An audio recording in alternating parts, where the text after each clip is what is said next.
In the silence of a partner's need for space, have you ever felt your heart is anchored in a sea of uncertainty while the world moves on without you? Welcome to Love Shack Live, a sanctuary for those navigating the turbulent waves of relationship challenges. I'm Stacey Bartley, alongside my co-host and lover Tom and our daughter Brooke. Today we delve into a journey that many find the most challenging in love. Understanding when your partner craves emotional space. Imagine this. Your mind and this quest for answers and acceptance circles back to the thought that you need another's love to feel whole. Each time this thought erodes your confidence and self-esteem, leading you down a path of self-doubt and deprecation. It's a cycle that can make you feel like a stranger to your own heart, constantly seeking validation from someone who's also learning to understand themselves too. But here's a transformative thought.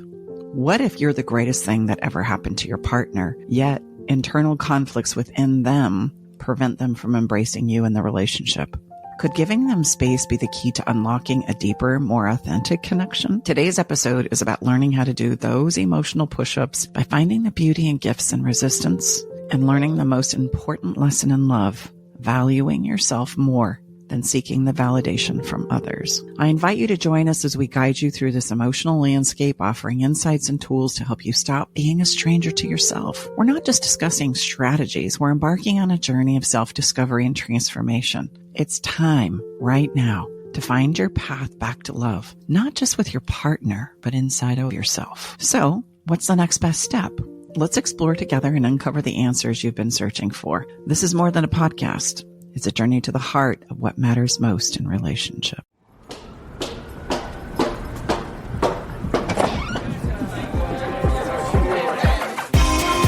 Hey, thank you for coming. Welcome to the Love Shack. I want to start by sharing a personal story of when I was in this space. I was truly in a relationship and in love with a man who was a serious, mighty hunter. And I mean for real. He would hunt. Like shooting animals kind of hunter? Yes. He would hunt elephants in Africa, lions and tigers and bears. Oh my. And in my house, I had a wall of the best taxidermy heads you have ever seen in your life. Now, if you know me, you would know that this is very counter to the person that I genuinely are at the heart of it all. I'm actually an animal lover, and hurting or killing or hunting animals is something that I'm extremely adverse to. However, when I had an opportunity to feel love and connection again in my life, I pretended that I was good with this as long as I didn't participate and avoided the basement where all the taxidermy heads were like the plague. The relationship was all about him, not because he demanded it, not because he insisted it or told me that it had to be so. It was because I made myself into his dream come true partner. I was able to maintain it for 5 years until I felt completely shattered myself and torn apart within. When I shared I couldn't do it anymore, bless his heart, he couldn't figure out what went wrong. The truth is, I made this relationship work for everyone but me. The common emotional response in this place is confusion and self-doubt and fear. And man, did I have my huge dose of it as I contemplated what to do. Because there were a lot of great things about our relationship that I did appreciate and long for. He had children, I had children, they had really bonded. Those children had wonderful memories and we had incredible adventures together, and yet still I could not rectify the internal conflict inside of myself that this wasn't going to work. And it took me a while to understand after separation with this person that it was actually my responsibility here. He didn't need to give me what it is I needed and wanted and longed for because, quite frankly, I never asked for it. I never disclosed that. It was never about that. See, I had stepped into the relationship from a place where what I thought made love work was that you give and sacrifice of yourself to such a degree that then finally somehow through the mysteries and the ethers of the universe that my needs would get met too, without realizing that knowing what my needs are, having clarity about those and actually advocating and sharing those with a partner is the only way that we can truly get our needs met in a relationship. And that goes both ways. And so as I stepped in and then essentially fell apart, For him, it was a great relationship. He was being true and authentic to himself. He was offering and giving everything to me that he possibly could. I know that this person would have hung the moon for me. He loved me so much. And yet when it all come crashing down for me, again, he couldn't understand why. What was it I was not doing? What was it I was not giving? What was it that you ultimately needed? And unfortunately, at that point in time in my life, I couldn't tell him, because I didn't have the clarity inside of myself. And so this heartbreaking story, just like many stories go, I actually had to go and find myself and understand myself and learn the most important principle of love and relationships for myself. And that is this. The number one biggest lesson we must learn in relationships is you can't sacrifice yourself enough to make it good and make it last. The importance of self-reflection and self-value in these situations cannot be understated. We cannot do that to ourselves, because us ourselves will break down, fall apart, and not have anything to give and contribute to the relationship. And sometimes this is so difficult to understand and wrap your head around. Even when you are the person who's asking space, you may not understand and know why.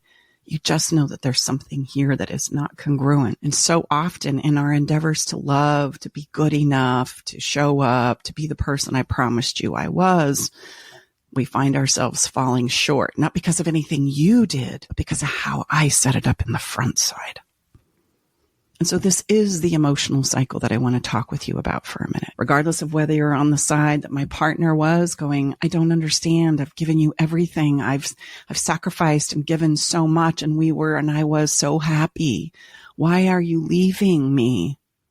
And me saying, I don't know. I just know I'm not happy. I know that I'm falling apart. I know that I'm a shell of myself. I know I can't do this anymore. And he would point to all the wonderful things were absolutely true in our life and in our relationship.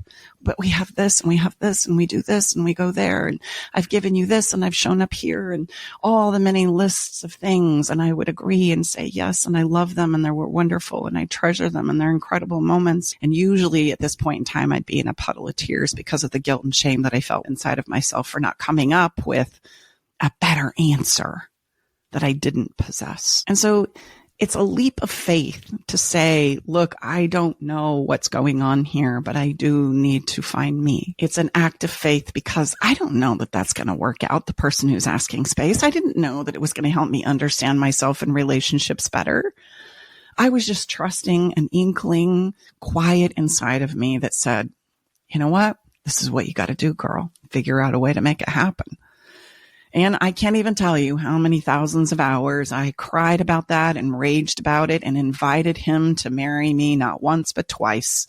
And I moved back in with him not once, but twice, but thrice. And bless his heart, he continued to extend as I would continue to wrestle. And finally, it was like, I can't do this to you and me anymore. So let's talk about this emotional cycle, because it's something that not only is exceptionally personal to me, as you can probably appreciate, I loved it when I finally came across learning and understanding that made sense to me. And if you ever wonder why it is I have compassion for both sides, because quite frankly, I have lived through both sides of this conversation. And I know that there is nobody that are winners or losers. I know it's the most challenging place. And that's probably why we're so passionate about serving people who are navigating through this. So the emotional cycle starts like this. It all starts out great.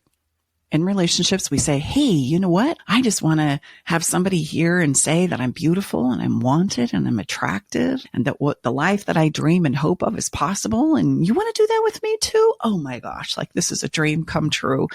And then you love me and you treat me well and you show up and you say all the things that I'm longing to hear. And I am so in right now. Please take me to the promised land. And then as that goes, it works really well for a while and things are really good in the beginning.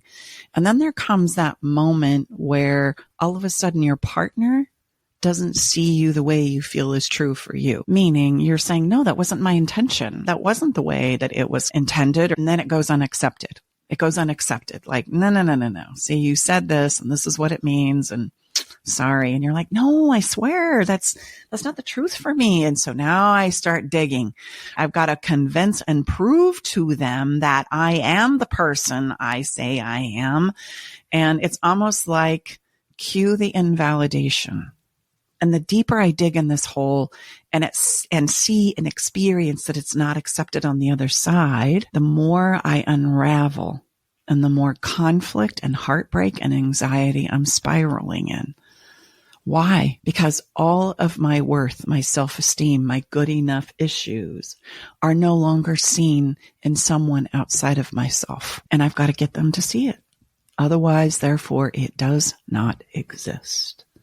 I have to show them all the evidence. I have to have the long explanations. I have to, in an attempt to explain it away, I have to get them to see my side, or otherwise I am, so says me, the terrible, awful, unthoughtful, narcissist person that they're claiming I am. And in this place, there are no winners. This is why I call it the race to the bottom. And in this place, I start to unravel just as fast as they become more and more stuck in their position about their own experience. And I don't understand why.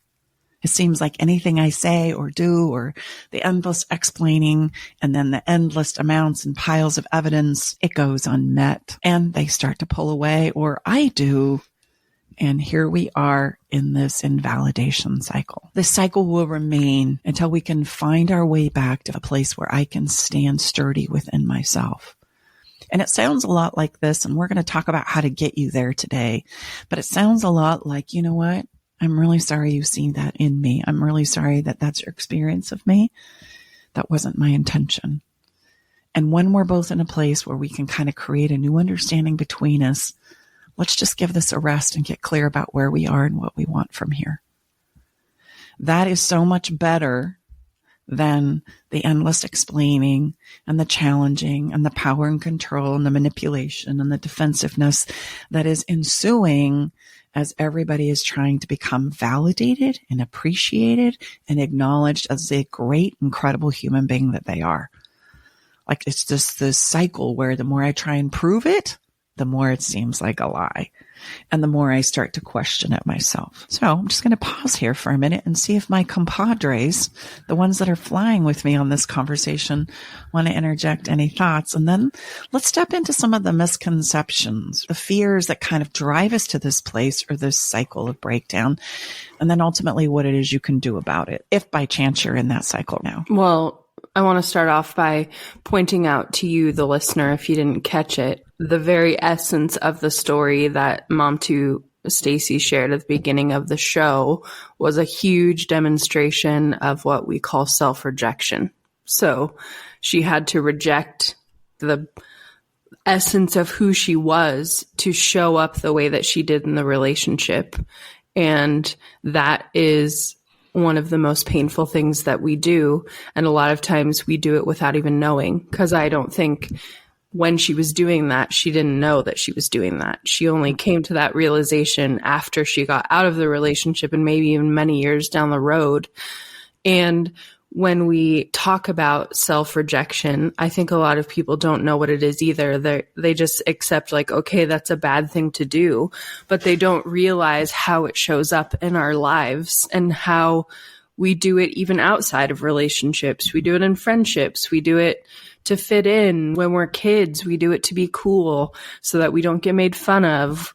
All the thing, like I remember as a kid, for example, I really just wanted to hang out with my friends' parents because I loved having conversations with adults for some reason. I was always an old soul, but I never felt like I could say that because it was dorky. Or I just wanted to stay with my own family because I really love my family and hanging out with them. I wasn't really ever a kid at heart, which kind of is sad. But anyways, that's besides the point. I rejected myself a lot in those years to fit in and be a person that I really wasn't. But I feel like adults looking back can recognize that we did that as teenagers.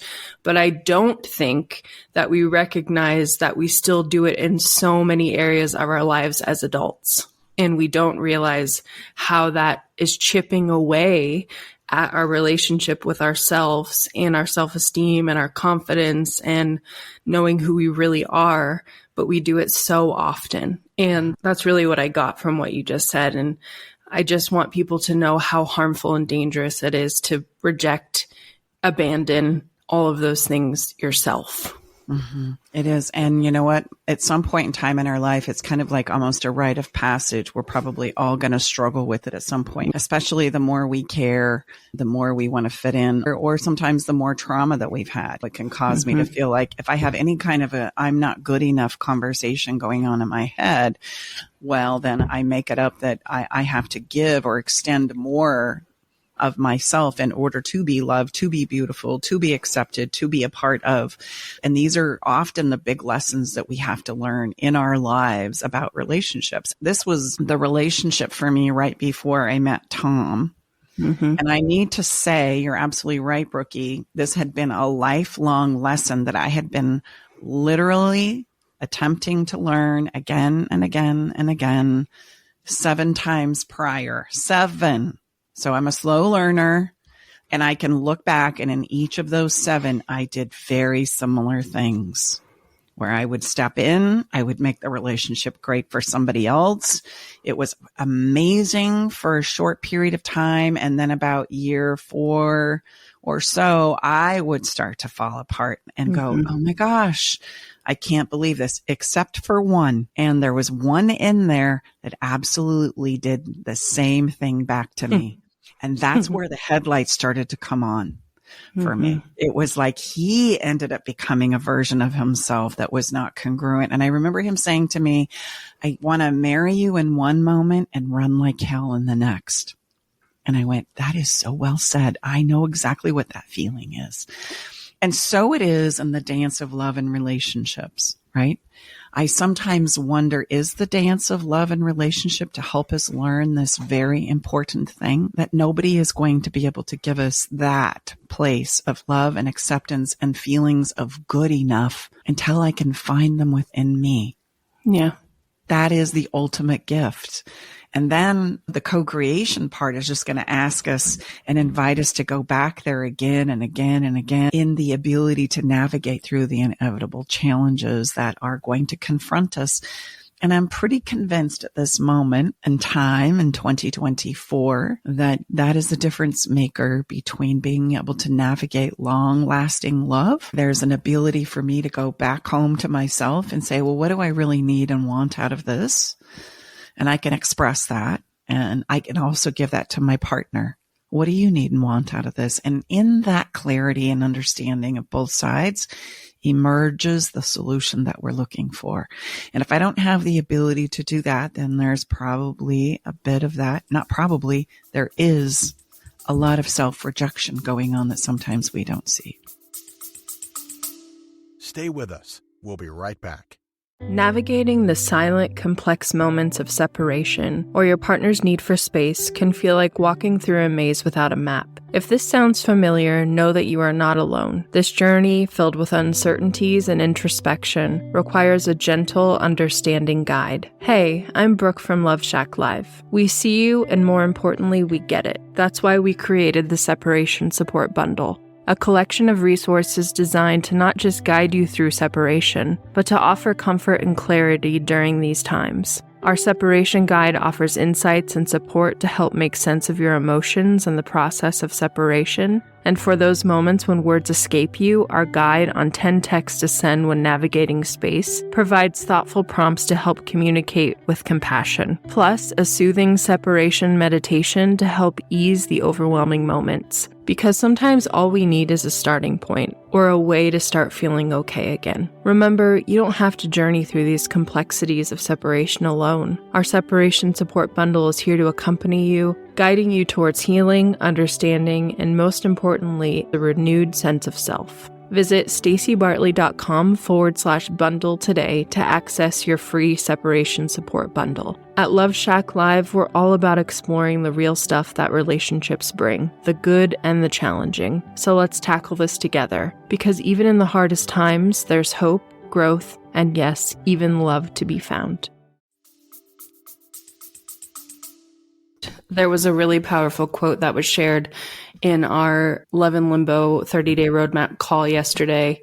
And she said that she heard this quote somewhere: the minute we abandon ourselves is the minute betrayal creeps into relationships.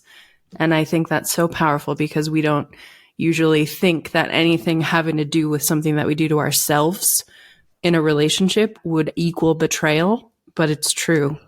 Because we're betraying ourselves, and that also can wreck relationships. And it's just really important to keep your eye out on that. Dad, it looked like you were going to say something. I was just going to say, I think the common societal norm is we think we just have the wrong person. And to be fair, we may, but many times we go into another relationship like Stacey shared, and nothing wrong with that. It's part of the journey, but it's not necessarily the wrong person. It's just the wrong understanding of how relationships really, really work, because we oftentimes create a new version of what we just left with a new spacesuit. It's called a do-over. Called do-over. And right. Here's the thing. To be fair to all of those that are going, yeah, but I was just doing my best and I was told that I was supposed to do this. Is how a great relationship works. I know. I want to acknowledge that. To be fair, it is in our wedding vows. It's this version of, I promise to always sacrifice myself and love you to the end, no matter what. I do. And you're going to do the same for me. You're going to sacrifice yourself and make me happy and make sure that you're there to support me until death do us part. I do. And then we go, oh, we're so going to knock this out of the park, because right now in this moment, we are so in love, only to find that we won't see the self-invalidation playing out until some time past this moment. It is something that we see in the contrast of living. It is not something you can see on the front side very often until you start to clue into, you know what? Wait a minute. Every time I get into a relationship, I lose myself. What is that about? And why is it every time I get into a relationship, I want to run? Or why is it every time I get into a relationship, I get so anxious I can't see straight?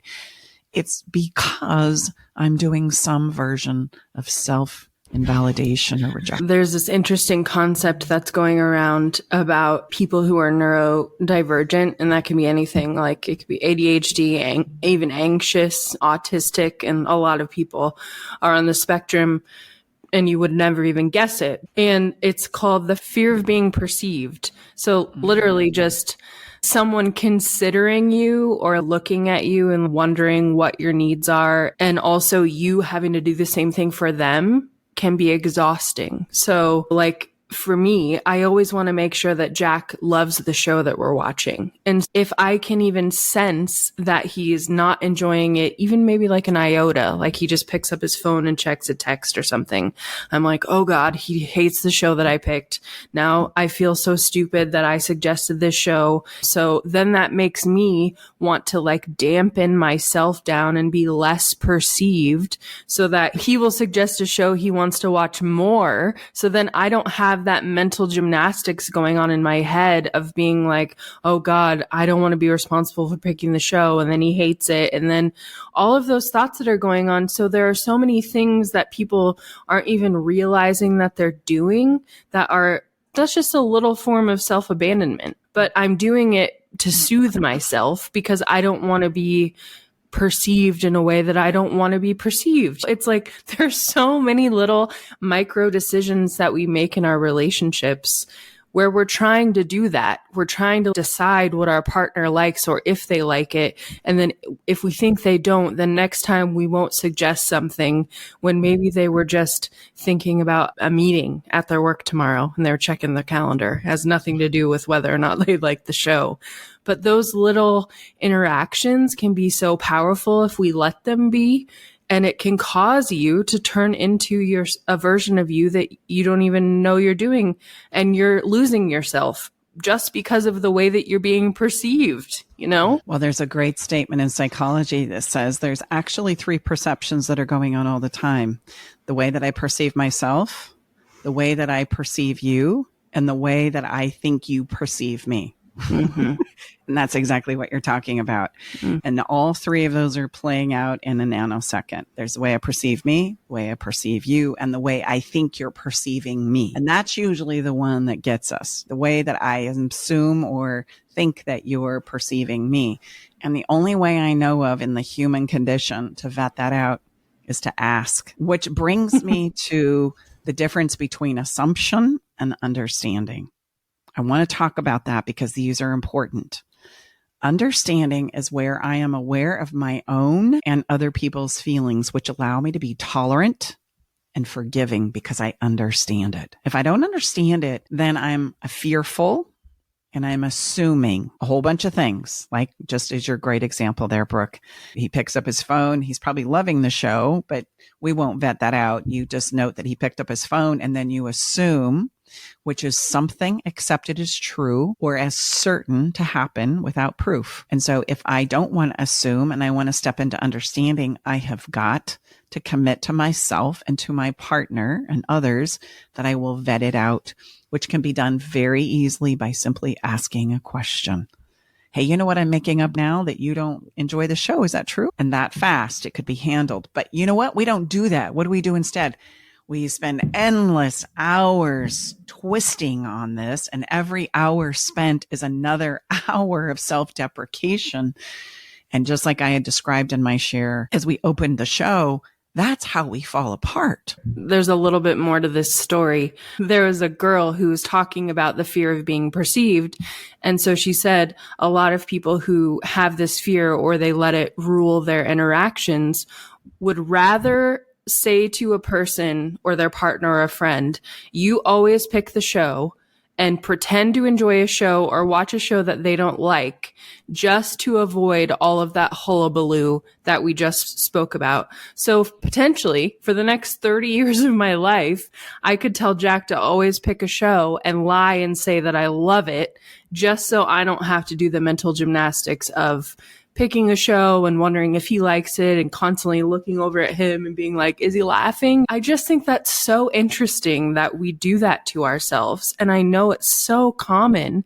And so you're going to commit to the rest of your marriage saying, no, honey, you pick the show because you don't want to have the courage or, deal with the potential blowback of your partner not liking a show, which is really not a high stakes situation. But we do that to ourselves so much. Oh, one time I made dinner and he hated it, so I'm going to let him pick the meal plan forever, just so I don't have to deal with that issue. And here's the kicker. That makes so much sense. And I bet there are listeners right now who are in this space like, yeah, that sounds like a really great trade-off because that other part is really exhausting, except for here's the deal. It's still not going to go well because you're going to get down the road and you are going to become so resentful that you can't ever pick the show. You don't see it coming right now. It sounds like a great solution to avoid this whole thing, but I promise you, you're going to get down the road and it won't be as long as you think before you're like, it's not about the show. We've forgotten all about the show. Mm-hmm. It's going to be my entire life revolves around you, and that's not okay. That's how that's going to start to show up. And you know what? Now I resent you for it. And your partner, I just want to point out here before you finish it, your partner has no idea this is going on. Yes. Yes. And it's like the more they try and give you at that point in time, the more you're like, oh, and here we go again. It's just all about you. Well, actually, you've made it all about them, just like I did on the front side. Yep. It was about the setup. It wasn't about what they're doing per se. And they just simply took advantage of what you were offering on the front side. And now you're upset, you're resentful, you're angry, you're falling apart. So was I. And that's how we get there. And we forgot all about 30 years ago or 10 years ago or 5 years ago or 3 years ago or 2 years ago. I set it up that way because I made it possible for them to take the reins and said, no, we'll do it your way. That way I don't have to do all of this head talk and chatter inside of myself. And it works. Just like I said on the cycle. It works for a minute, but we don't understand actually what we're choosing, and that eventually you need to understand this. The self will never tolerate it.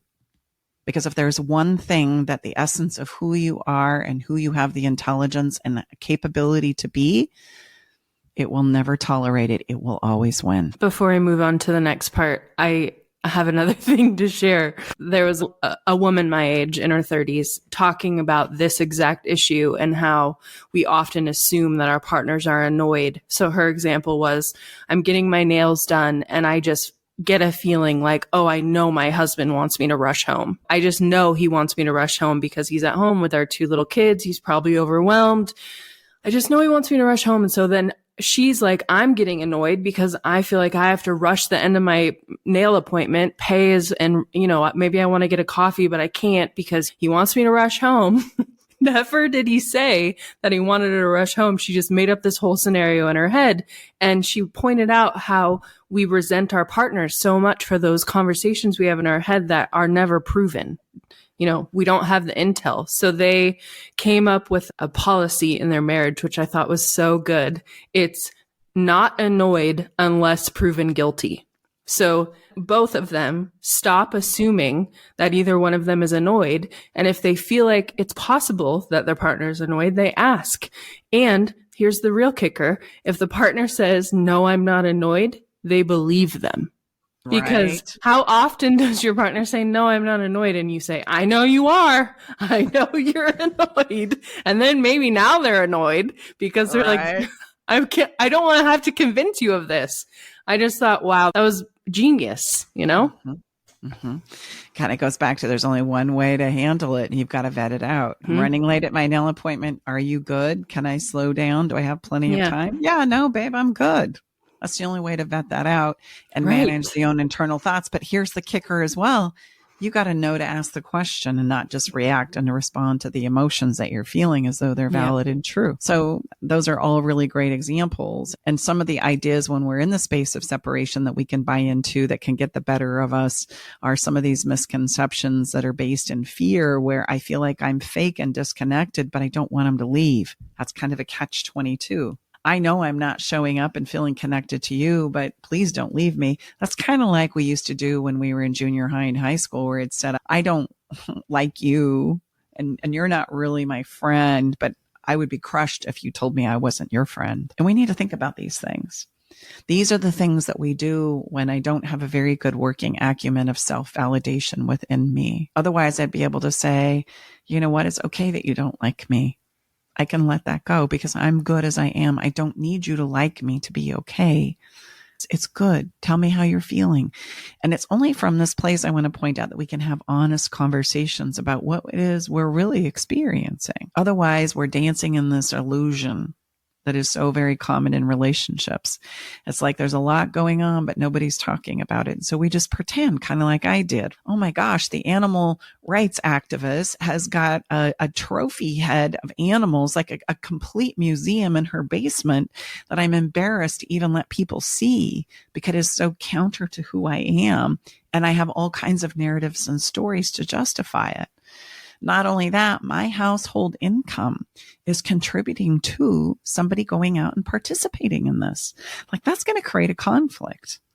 And then there's the conflict of how does this trickle down to my sons and my daughters? And then there's the conflict of, but I justify it because of all the good things that are going on. And those things we're going to pay for later. It's like little problem now, big problem later, you choose. And so we live in these places of illusion. And one of the most common one in this place of separation is if they'll simply come home, it's going to be fine. My biggest problem is that they're gone and that separation is happening. Well, wait a minute. We forget all about, like we've already touched on here, what led us to the separation in the first place. And the person who asks for separation is usually the person who's kind of deemed the problem. Because how dare you step outside the illusion of what it is we're creating here? Because there's a lot of good here that works.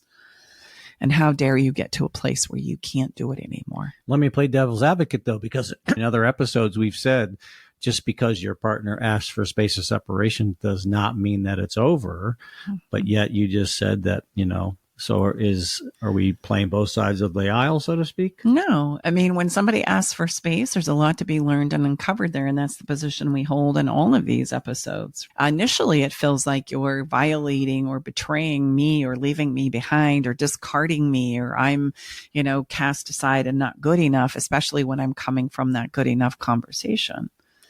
And what's happening here is we all need to find a place within ourselves so that we can co-create in a better way going forward.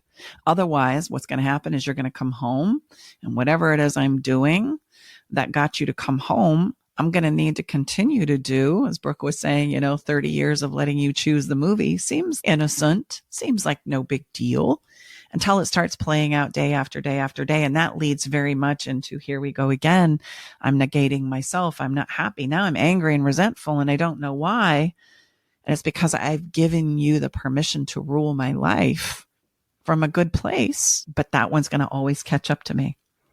I think another answer to your question, Dad, is I know people listen to these episodes to get hope, which I hope they get from the episodes.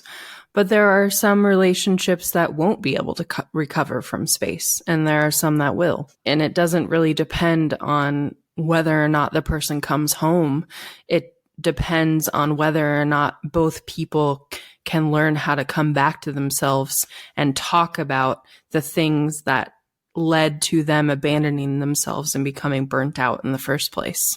And then how good are they going to be at ramping up with skills that we can then use to teach my partner how to love me best, because I have that clarity and understanding within me.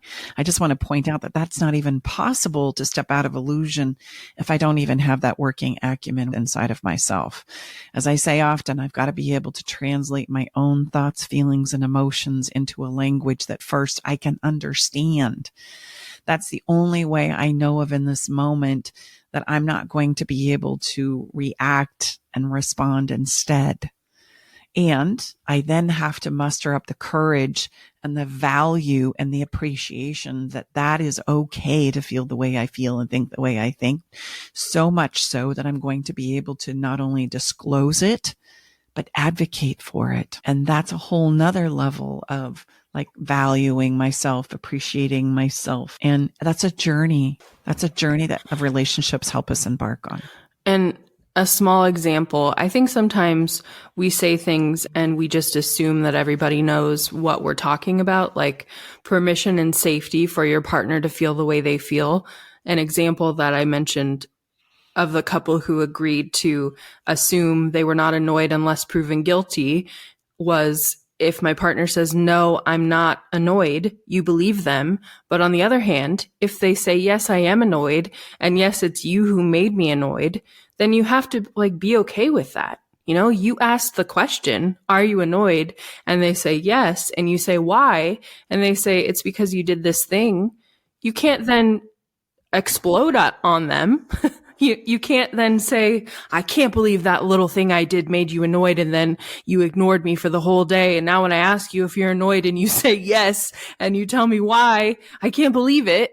That is the opposite of creating emotional safety. And just to explain a little further, it's because it removes the permission for your partner to tell you how they feel, because they know they're going to be met with that big explosion.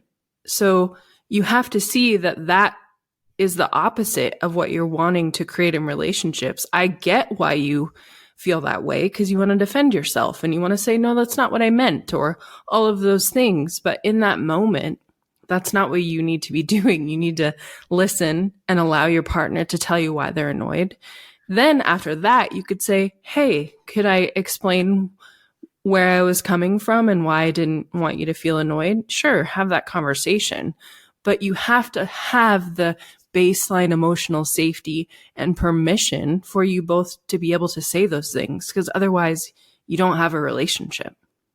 Well, and here's the thing, and I love that you brought that point up. If somebody says, are you annoyed? Just be honest with me. Tell me the truth. Then, as Brooke said, you've got to be willing to hear the answer. And they say, yes, yeah, actually, I kind of am annoyed. And then you say, help me understand how I have annoyed you. How does this show up for you?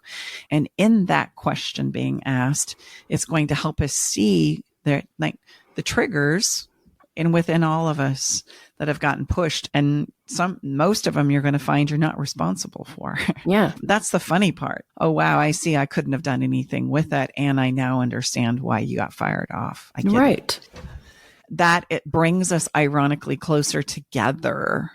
That's why I say, if you don't have a working acumen and a relationship with yourself, longevity is really difficult as we face the challenges of the ups and downs of life. If we're in pretend and illusion and I'm negating myself, I'm going to get angry and resentful. And I don't feel like there's a place for me to have those conversations, either because I won't say so. When somebody asks me, are you annoyed? I go, oh, no, I'm fine. And inside I'm steaming. Or the inverse of, yeah, I really am annoyed. And then I take it personal and I go, oh my God, my relationship's over. No, it's not over. There's something you need to understand there. And the next best question you could ask is, help me understand why you're feeling annoyed right now. Help me understand that about you. I won't be able to do that and not take it personal if I'm relying on you for the validation I need to learn how to give to myself. I have no relationship with myself or place to stand on. And 99.9% of all relationships deal existing in this space. And that's why the need for separation in space is very high, because I don't understand how important it is for me to have the ability to come home to myself when I need to in these places of fear or confusion or uncertainty or emotional turmoil. I need to get clear about myself first, and then I need to be able to give myself permission to advocate and express that. And then I need to be able to give that same permission to my partner and be able to absorb it and understand it instead of defend my point of view. And that is why we say here at Stacey Bartley, the communication piece that we're all trying to get better at is actually the pursuit of understanding, not who's right and who's wrong. Because when you really think about it, there is nobody who's right and wrong unless we're judging ourselves and each other. And unless we're hiding behind defensiveness and that I'm blaming you as you blame me. So I think it's fair to say in this whole space and separation conversation, which we've been on for quite a while now, that if we just think space and separation will do its thing and then we'll come back together without everything that you just very succinctly described what's required to take advantage of it and have something different, then yes, it's the classic definition of insanity. You're thinking just because we've taken time and space, we're going to come back together, everything will be fine. I mean, come on. That's the best definition of insanity I've ever heard in my life. No, it will not. So the gift is the realization that someone realized, whichever person, partner, husband, wife, spouse, whatever, realized they couldn't continue on. That's the gift. That's what we say is the gift. Now it's up to us to decide what we're going to do with this gift. And changes absolutely have to be made. No question. Otherwise, we are fooling ourselves. That's just pure delusion right there. Yeah, you're still living and selecting illusion as opposed to truth, being rooted in the reality and truth of what is. Just wanted to be, just so we're not trying to play both. Yeah. That's the bottom line. I just want everyone to realize that if we are living in that space where we do not have the permission and safety to be who we are and feel what we feel and voice that to our partners, then we don't have the permission to be ourselves. And nobody can live in a house or a relationship where you don't have the permission to be you. Like, that is what is killing you. If you constantly have to monitor every word you say or reaction you have because there's so many triggers and you don't have the permission to talk about them or figure them out, that is not sustainable or possible to live in that situation. Well, I think to be fair, there are a certain number of couples that are living in that place, and it's very difficult. And they're wondering why they're breaking down and why it sucks so much. That's why, because you simply don't have the permission to be you, which should be a very fundamental, basic thing that you're allowed to be in your relationship. But we put ourselves in these places where we really cannot, and that's not sustainable. It's a very different era now. We can shoot many women out earn men now. So, I mean, there's just many reasons why it's a different game. It is. I just want to point out, too, that even though I may want to have permission to feel the way I feel and think the way I think, and I might be fighting for this on my relationship, remember the other side of that. I also have to be receptive to how my partner feels and what they need as well. And I need to step out of my defensiveness there and be able to find a place to understand them, knowing and reassuring myself that what they have to say is not contagious and it's not my fault. It's just my opportunity to understand. That's the window of opportunity I have to truly understand what they're saying. And when they share it with you, believe them. Take it to heart and get more curious about it. Dive deeper into it, because I see this. We might get good at one side of how that door flies open and closed. I really want the permission to be me, and I'm demanding it, and I'm trying to create hard line boundaries in order to make that happen. But the reality is, when the truth starts coming from the other side, I shut it down because of the places that I go and the emotions that it brings up in me. Just know the emotions that are coming up in me are mine. That's showcasing places where you get stuck, fired off, you feel less than. There's things for you to uncover in that place. So let's talk about how I deal with the emotions that are inevitably going to come up in this place and give you some help and support in navigating through them as we wrap up this episode. I want to first just extend some compassion, because I want you to know we're taught to repress what it is we feel. Something about stepping into our thoughts and feelings is not something that we all learned. We're getting better at it, but still it's something that is very much in a place where we repress what it is we're thinking and feeling. And so we instead numb out, distract, and avoid them altogether, which is why we are desperate for the validation from others in the first place, because I don't know how to give it to myself. This is also why many of us live within the clutches of anxiety, depression, and chronic pain, both physically and emotionally. It's because I don't know how to step into my emotions, and that it's okay and safe for me to go there. Our emotions are not who you are. That's important for you to understand that distinction. Just because I'm feeling something, shame, guilt, remorse, regret, anger, like I want to really give it to you right now, it is not who I am. It is what I'm feeling in this moment. And you'll come to learn that emotions are kind of like little children. They want your attention right now, and then they flit off and they change into something else. They are too our internal guidance system.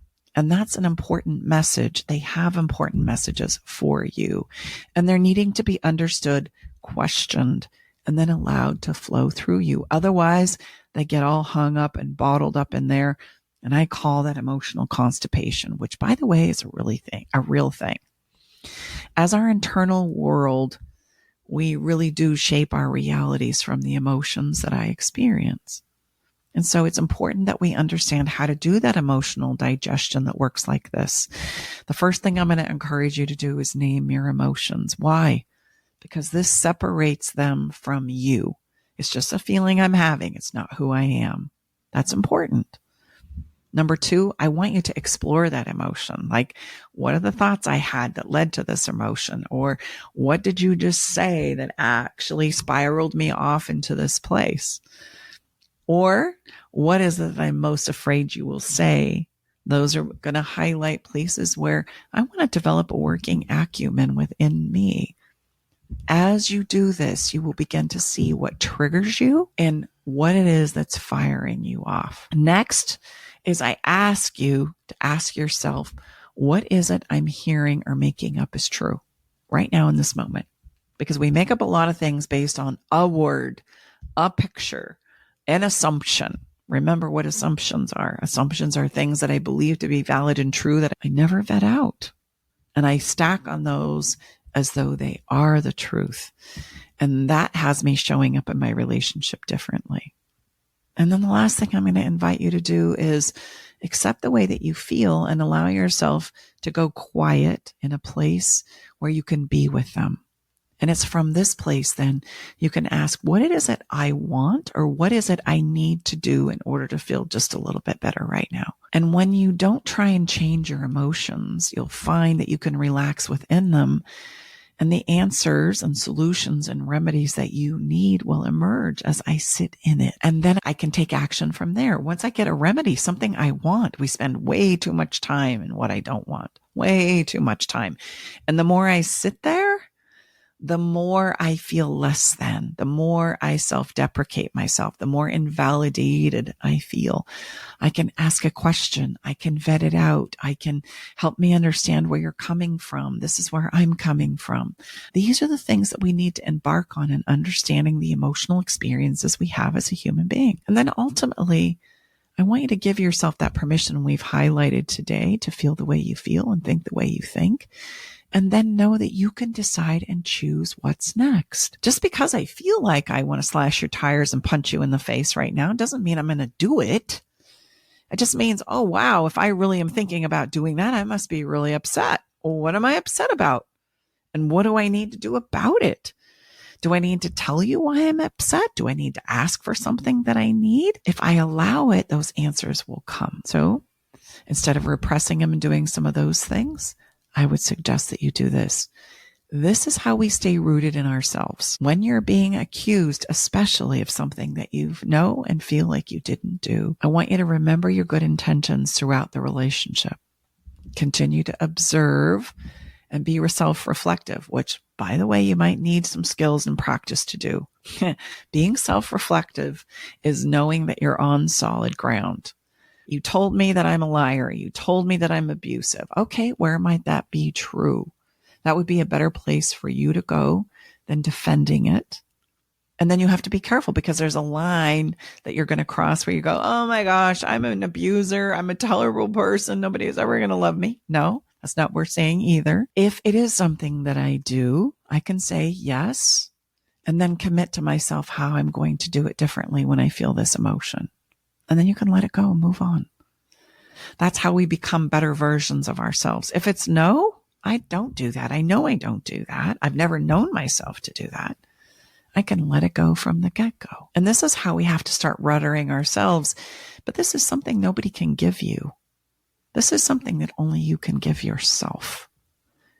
And if I'm not willing to go there, and I'm going to default to you always choosing the movie or making the dinner or expressing your emotions while I sit quiet, you can start to see why it is as human beings we're going to break down and become a shell of ourselves. And I promise you, the intelligence that you are is never going to stand for it because you have way more capacity and way more capability and way more value than the way that you're holding yourself right here, right now, today. And it's going to come looking for you. It's going to challenge you. It's going to create a catalytic event where, okay, you don't want to do this just like it did for me. Oh, then watch this. Let me show you something. If you don't start taking steps towards becoming and connecting with who it is you have the capacity to be, then I'm going to make sure I escalate the pain to the degree that I will finally get your attention.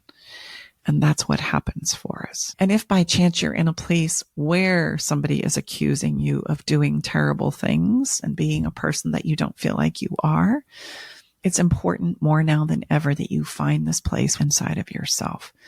And if you need help with this, it's really important that you get support because this can be a place of tremendous personal dismantling. And so for this reason, we offer Love and Limbo sessions and we offer a 30-day cohort process where we walk with you every day for 30 days to help you learn and understand what it's like and feels like to come home to yourself and to finally find a peace and a confidence inside of yourself to navigate life.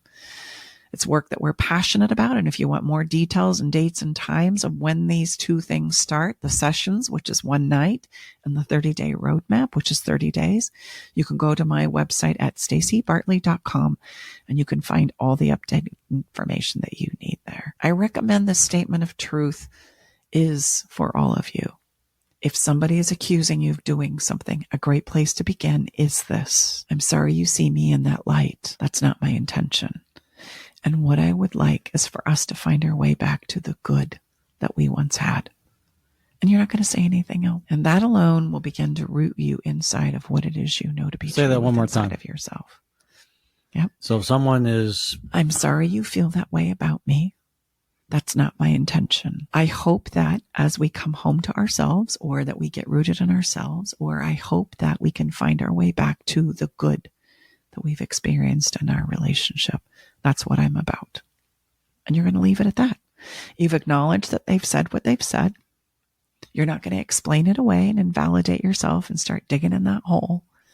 And you're simply going to plant your flag in a place where I can then advocate for what it is I see and hope is possible for us. The good, not the problem, not what you did or said that really ticked me off too. No, you want to advocate for the good. How many emotional push-ups would it take the average person before we could reply when we've been triggered off the you-know-what in a similar vein of what you just shared right there. Mm.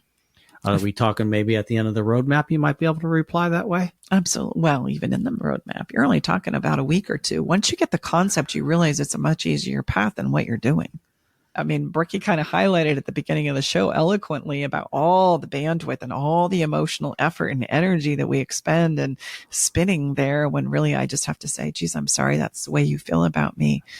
And I want to advocate for the good in us. Because we hear, all three of us hear so often, it's some version of the Stacy-esque, this way that Stacy says things. You know? Can you say that slower?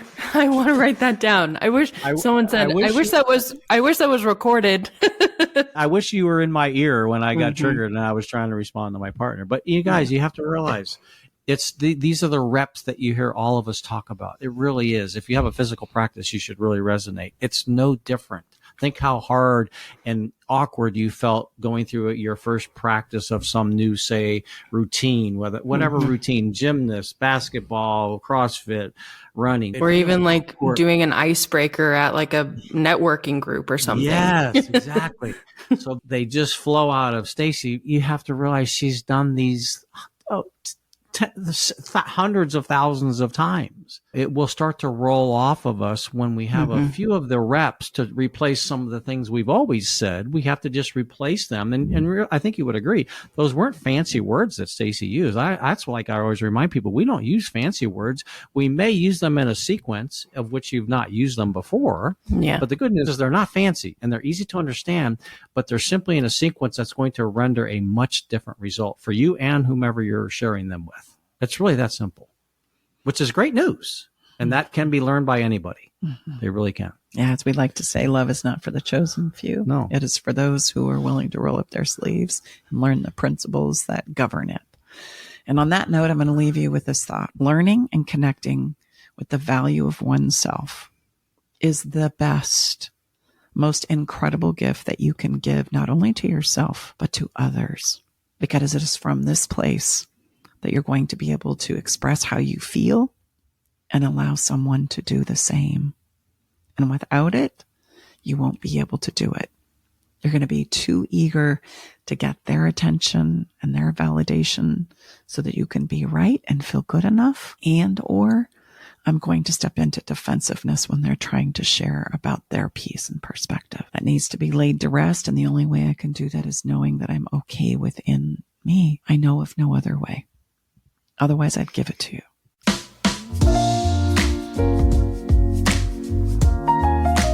So let's step into a little bit of fun. I had this actually suggested by one of our road mappers who I was delighted at their share, where they said, I used to walk around the world and I used to see all the darkness and the lack of love and connection and everything that seemed scary to me.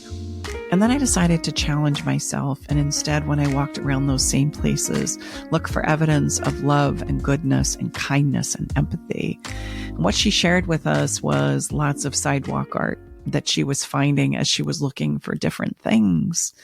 And there was beautiful hearts on the walls and sidewalks and messages of empathy and cheer and kindness. And she took some pictures of that and shared it with us in our roadmap, which was so incredible. And I want to give that to you as our follow the fun this week is step out into your own community with different eyes. And I promise you what you're going to find are different things. What if you were to step out and find love in the world, connection, kindness, compassion? In fact, you're earnestly searching for it, just like you would search for your keys. I'm just sure it's here. Now let me go find them. And you know what? I promise you will. And when you do, I want to encourage you to email us, reach out to us either through our website or at love@stacybartley.com and share with us what you saw. And I promise we'll post it. We'll talk about it. We'll share it. Because as we look for the things that we think we're going to see, we generally find them. That reminds me of my grandma Sue, my dad's mom. I always remember she said two things. One was she loved to pay for the people behind her at tolls. And so I love doing that too. And number two is she said when she was driving as a passenger and she would remember it, she would always visualize beautiful pink ribbons of love flowing out of her car and going into the world. And I think that's another thing we can do. We can send love out to people that we know need it, especially right now in the world. Absolutely. And you know what? I believe it makes a difference.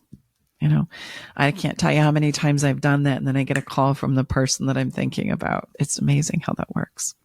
The song selected for today is Celine Dion. It's All Coming Back to Me. Oh, man, and this is an old song, but it's a song about how she was bitter when things went awry in her relationship life, and how she decided to cast it all aside as terrible and awful and tragic and traumatic.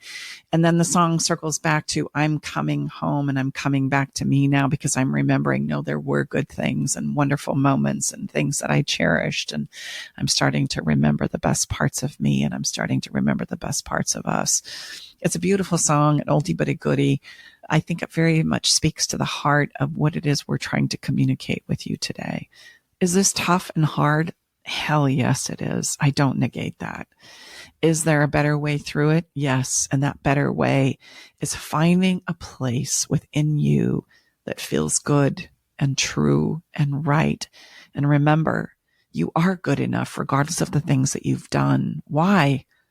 Because you can always become a better version of yourself each and every day. And I would just add, remember, we're not at all saying that potentially this is not going to work, but a better you is absolutely going to make a better relationship. There's no question about it. That's why it's really a win-win. It's a better you, a better version of yourself. However this goes is going to go better than how you were probably originally going to step into this place. And Dad, I know you're saying that because a lot of people think, well, I can tell my relationship isn't going to work, so why the hell am I going to sign up for the roadmap or come to a love and limbo session if it's just going down the drain? Because of what Dad just said. If you don't, you're going to end up in a very similar relationship with a different person, because you are bringing you to the table. And if you don't work on the things that cause a problem in your current relationship, they're going to show up in your next one. Hey, you know what, babe? What if when I came out of my relationship with Troy, I decided that I was done and that I was just this not good enough person and version? And what would have happened if I would have just begged you to please love me and accept me and take me in? And it'd have been a very short courtship. Wasn't looking for a project. When I made the most difficult decisions, I share often on my clarity calls to when Brooke's mom and I decided we weren't going to stay together, husband and wife, I said, look, I want to have someone that really, really understands what it is I'm after, what she's after, and let's see how good we can create something. Like two people that have spent a lot of time understanding who they are and committed to their best version of themselves. And then from that place, what would be possible? Mm-hmm. And I feel like, and as I look back, especially, I've learned so much since then, but in that moment, I was very confident inside of myself that I was very clear about what I was okay with and not okay with at that point in time in my life. Me too. Which I just find interesting. Me too. Yeah. Well, and I just want to point out, Mom too is joking about that, but it also is extremely true that a lot of us do come out of relationships battered and broken and feel like we're never going to love again. And we do believe that about ourselves. But what we don't realize is that we are asking our partners most of the time to pick us up and make us whole again. And that is a project, and it's an impossible project. So you're going into the relationship sabotaging it on the front end without even realizing it. So why wouldn't you want to take the time to make yourself whole again so that you could have the best possible relationship that could be? I think a lot of times we believe we're not worth it. We only believe we're worth it if we have a partner. Mm-hmm. Somebody that is going to accept me if I can pull it together. And I just want to say, I know these always spiral thoughts, but yeah, it is others who very often inspire us to address things inside of ourselves. If it's just about me doing it for me, well, then that's not as attractive. But if you tell me I get to have that, then okay, I'm in. And that's why often we'll do it for others, or the potential possibility of creating a relationship with somebody else. But if that goes away, then I don't have any more motivation to do it for me. And I'm going to say in this moment, Come on. Do it for you. Value yourself. Yes. For maybe the first time in your whole life, for goodness sakes, do it for yourself. Let the motivation come from that place, and I promise it will change your life. No doubt about it. Yeah. And if you need some support, this is exactly what we're doing. We're going through a great first cohort of 2024. If you're listening live, our next one is February 25th as a kickoff call. So we're going to have them throughout the year right now. Yeah. So we're going to have them throughout the year. So if you have a time and place where you feel like you've got the space to kind of roll up your sleeves and do a deep dive into you, we'd love to have you join us. And if you want to put a toe in the water in regards to what that's all about, what that looks like, you can always sign up for a session for one evening to explore it. All right, that's a wrap for today. Thanks for being here. I know this was a big conversation. I think in listening to us, you've probably done about 50 burpees. It's a tough one to wrap our head around sometimes, and it's going to bring some things to light that maybe are difficult to see. And it does take a lot of courage to start going, oh, yeah, I do that. Oh, yeah. Or I've been there. I've done that too. But you know what? I want you to know that's how we get better. That's exactly how we get better. And you know what? There's nothing more beautiful than you becoming you. And how do we get there? Step by step. There's no race. There's always time. There's plenty of opportunities to practice and create do-overs. You don't have to have this all figured out today. You just need to decide, I'm going to take the first step, and the rest will take care of itself. So send you off with tons of love and a big squeeze through the universe. Thanks for being here and listening. And we look forward to being back here with you next week for another episode of Love Shack Live. Bye-bye for now. All right, it's time to leave the Love Shack. But before we part ways, we want you to know our door is always open, and we'll leave the porch light on, ready to welcome you back whenever you need a dose of relationship wisdom. For more resources and tools, visit us at loveshacklive.com to dive deeper into the topics we've explored and find additional support for your relationship journey. Stay connected by subscribing to our podcast. Thank you for being part of our Love Shack Live community.